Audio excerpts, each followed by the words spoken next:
How to download MetaTrader 4 on your PC. Hello everybody, welcome to another tutorial. In this video, I'm going to be showing you guys how to easily delete MetaTrader 4 on your PC. But before we get started, make sure to head down below to give this video a quick thumbs up and hit the subscribe button as well. So the first thing you want to do is head over to your web browser and you're just going to search for MetaTrader 4 download.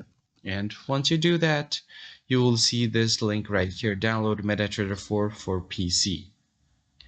Once you click on this, you will have an option to download MetaTrader 4.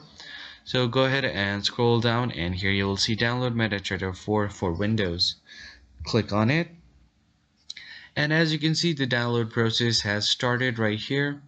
And this is the MetaTrader 4 setup. And once you do that, you can double click on it to install the app and click on yes. Once you do that, you just have to wait for a bit and then click on next.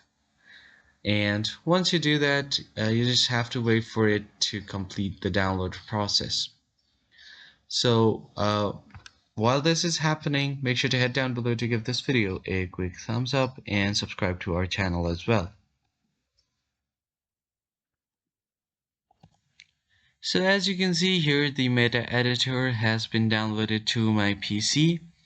So that's pretty much how you can download your MetaTrader 4 on PC. If you found this helpful, hit like, share, and subscribe. I'll see you guys on the next one.